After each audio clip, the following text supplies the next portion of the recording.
Hi നമസ്കാരം എല്ലാവർക്കും ഫാൻറ്റസിൻ്റെ പുതിയൊരു വീഡിയോയിലേക്ക് സ്വാഗതം. എൻ്റെ ഒരു ഫസുൽ. നമ്മളിന്ന് പരിചയപ്പെടാൻ പോകുന്നത് നമ്മൾ കഴിഞ്ഞ ദിവസം വാങ്ങിച്ച കോയമ്പത്തൂരിൽ നിന്ന് വാങ്ങിച്ച 2 ഡ്രില്ലിംഗ് മെഷീൻ ഉണ്ടല്ലോ.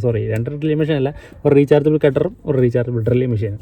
അപ്പോൾ അതിൻ്റെ ഒരു യൂസ്ഡ് വീഡിയോ അത് നമുക്ക് വാങ്ങിച്ചിട്ട് എങ്ങനെയുണ്ട്, നമ്മൾ യൂസ് ചെയ്തിട്ട് നമുക്ക് ഉപകാരപ്രദമായോ ഇല്ലയോ, 100% ഉപകാരമായി കേട്ടോ. ഈ വീഡിയോ ഒന്ന് കണ്ടു നോക്കി. ഈ വീഡിയോ ഒന്ന് കണ്ടു നോക്കിയിട്ട് ഞാൻ പറയുന്നത് കള്ളത്തരാണോ അതോ കറക്റ്റാണോ എന്ന് നിങ്ങൾ തന്നെ പറയണം. അപ്പോൾ നമുക്ക് നേരെ വീഡിയോയിലേക്ക് പോകാം. അപ്പോൾ ഇത് എന്തുമാത്രം നമുക്ക് പ്രയോജനകരമായി, വേറെ ഒന്നുമല്ല കേട്ടോ. അപ്പോൾ ഞാൻ ഒരു കാര്യം കൂടി പറയാം. നമ്മൾ ഇന്ന് പോകുന്നത് കൺസ്ട്രക്ഷൻ പർപ്പസിന് ഒരു വർക്ക് ചെയ്യാൻ വേണ്ടിയിട്ടാണ്. അപ്പോഴത്തേക്ക് ഓൾറെഡി കൺസ്ട്രക്ഷൻ പർപ്പസിന് വർക്ക് ചെയ്യുന്നത് വെച്ച് കഴിഞ്ഞാൽ ഒരു പുതിയ വീട് വെക്കാൻ വേണ്ടിയിട്ട് അതിന് വേണ്ടിയിട്ടുള്ള കറണ്ട് കണക്ഷനാണ് ഈ കൺസ്ട്രക്ഷൻ പർപ്പസിൻ്റെ കറണ്ട് കണക്ഷൻ എന്ന് പറയുന്നത്. അപ്പോഴത്തേക്ക് അതൊന്നെങ്കിൽ നമുക്ക് ഡ്രില്ലിങ്ങോ കട്ടിങ്ങോ ഉണ്ടെങ്കിൽ നമുക്ക് അപ്പുറത്തെ വീട്ടിൽ നിന്ന് ചിലപ്പോൾ കറണ്ട് എടുക്കേണ്ടി വരും, അങ്ങനെ ആശ്രയിക്കേണ്ടി വരും അപ്പുറത്തെ വീട്ടുകാരെയൊക്കെ. അങ്ങനെ എടുക്കണമെന്നെങ്കിൽ തന്നെ നമ്മൾ KCBയിൽ പോയി പ്രത്യേകം അപേക്ഷയൊക്കെ കൊടുക്കണം, അതേപോലെ അവിടെ നിന്ന് കറണ്ട് കണക്ഷൻ എടുക്കണമെന്നുണ്ടെങ്കിൽ. ഇതാകുമ്പോഴത്തേക്ക് അതിൻ്റെ ഒന്നും ഒരു ആവശ്യമില്ല, നമുക്ക് ആരെയും ആശ്രയിക്കേണ്ട കാര്യമില്ല. നമ്മൾ ചെല്ലുക, നമ്മൾ വർക്ക് ചെയ്യുക, നമ്മൾ തിരിച്ചു പോരുക. അതിനിടയ്ക്ക് വേറൊരു സംഭവം കൂടി സംഭവിച്ച്, അതിൻ്റെ അപ്പുറത്തെ ഓണർ, അതായത് നമ്മളുടെ പ്ലോട്ട് തന്നെ, ആ പ്ലോട്ടിൽ കെട്ടിയിരിക്കുന്ന മതിൽ, ആ മതിലിൻ്റെ അപ്പുറത്തെ സ്ഥലത്തിൻ്റെ മതിലാണ് ഈ കെട്ടിയിരിക്കുന്നത്. അതിപ്പം ഇനി പ്ലോട്ടിന് 4 ചുറ്റിനും മതിലുണ്ട് കേട്ടോ. അപ്പോൾ 2 ചുറ്റിനും അല്ല 3 ചുറ്റിനുള്ള മതിൽ നമ്മൾ കെട്ടിയിരിക്കുന്നതാണ്. അപ്പുറത്തത് മറ്റേവർ കെട്ടിയതാണ്, നമുക്കറിയത്തില്ലായിരുന്നു. നമ്മൾ അബദ്ധവശാൽ കൊണ്ടുപോയി നമ്മുടെ മീറ്റർ ബോർഡ് സെറ്റ് ചെയ്ത് ആ മതിലിലായിപ്പോയി. അടുത്ത ദിവസത്തേക്ക് കണ്ടല്ലോ, ഇങ്ങനെയാണ് ഇതുമേലെ എഴുതി വെച്ചിരുന്നത്. എന്തു പറയാനാ, ഇങ്ങനെ നല്ല അയലന്തരത്തുകാരുണ്ടെങ്കിൽ എല്ലാവർക്കും നല്ല അടിപൊളിയായിട്ട് സഹകരിച്ച് വീടൊക്കെ വെക്കാൻ കഴിയും. ഈ മതിലിന് ജസ്റ്റ് പോറൽ പോലും സംഭവിച്ചിട്ടില്ല കേട്ടോ. എന്തും വരട്ടെ, എന്തെങ്കിലും ആവട്ടെ, നമുക്ക് ഈ മതിൽ കണ്ടിട്ടില്ലല്ലോ നമ്മൾ ഈ വർക്കിന് ഇറങ്ങി തിരിച്ചത്. പിന്നെ നമ്മുടെ ഭാഗത്തും തെറ്റുണ്ടോ ചോദിച്ചില്ല, അത് വേറെ കാര്യം. അതറിയാൻ വയ്യാത്തതുകൊണ്ടായിരുന്നു. അറിഞ്ഞിരുന്നെങ്കിൽ ഒരിക്കലും ചെയ്യത്തുമില്ലായിരുന്നു. ഈ മെഷീനും കുറച്ച് ഐഡിയാസും ഉണ്ടെങ്കിൽ വെൽഡിംഗ് മെഷീൻ ഇല്ലാണ്ട് തന്നെ നമുക്ക് അത്യാവശ്യം ഫ്രെയിം വർക്കൊക്കെ ചെയ്യാൻ കഴിയും. പിന്നെ എന്തിനാണ് മറ്റുള്ളവരോട് ചോദിച്ച് നടക്കുന്നത്. അപ്പോൾ എങ്ങനെ നമുക്ക് ചെയ്യാം എന്നുള്ളതാണ് നമ്മളിന്ന് ഈ വീഡിയോയിൽ കാണാൻ പോകുന്നത്. നമുക്ക് നേരെ ഒന്ന് പോയി ഓടിച്ചൊന്ന് കണ്ടിട്ട് വരാം. ഓക്കെ.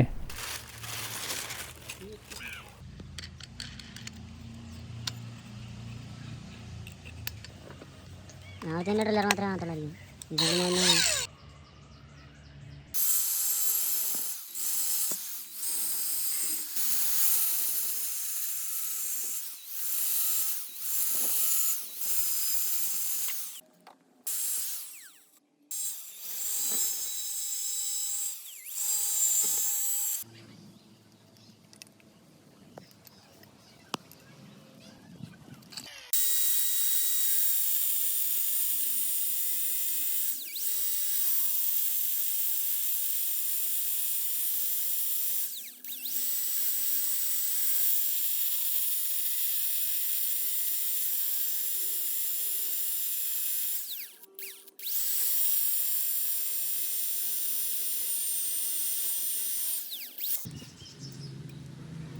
എന്നാടാ പണിഷ്ഠിച്ചത്?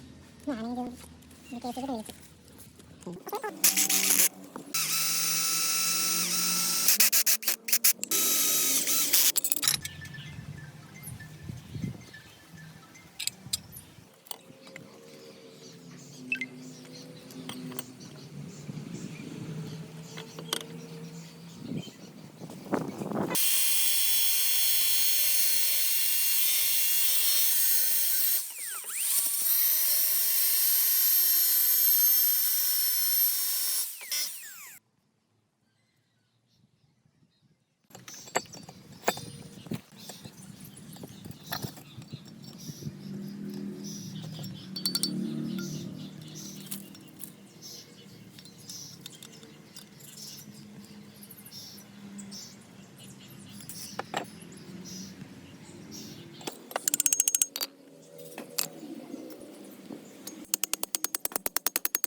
കിട്ടിയാണ്.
ഇത്രയും വർക്ക് ചെയ്തിട്ട് നമ്മുടെ ഡ്രില്ലിംഗ് മെഷീൻ്റെ ഒരു 2 ബാറ്ററി എടുത്തിട്ടുണ്ട്. റീചാർജബിൾ കട്ടറിൻ്റെ ഒരു ബാറ്ററി നമുക്കിതൊരു യൂസ് ചെയ്യേണ്ടി വന്നിട്ടുള്ളൂ. അപ്പോൾ കുഴപ്പമില്ല, അത്യാവശ്യം കട്ടറിൻ്റെ ചാർജൊക്കെ നിൽക്കുന്നുണ്ട്. അപ്പം നമ്മളെ ചതിച്ചില്ല എന്തായാലും മെഷീൻ. അപ്പോൾ നമ്മുടെ ചാനൽ ആദ്യമായിട്ടാണ് കാണുന്നതായും സബ്സ്ക്രൈബ് ചെയ്യുന്നതായും മറന്നു പോകരുത്. ഒപ്പം ആ ബെല്ലൈക്കൻ കൂടി ഒന്ന് എനേബിൾ ചെയ്തേക്കുക. എങ്കിൽ മാത്രമേ അടുത്ത വീഡിയോസ് നോട്ടിഫിക്കേഷൻ നിങ്ങൾക്ക് പെട്ടെന്ന് തന്നെ എത്തത്തുള്ളൂ. അതോടൊപ്പം വീഡിയോ ഇഷ്ടപ്പെടുവാണെങ്കിൽ ലൈക്ക് ചെയ്യുക, ഷെയർ ചെയ്യുക. Thank you.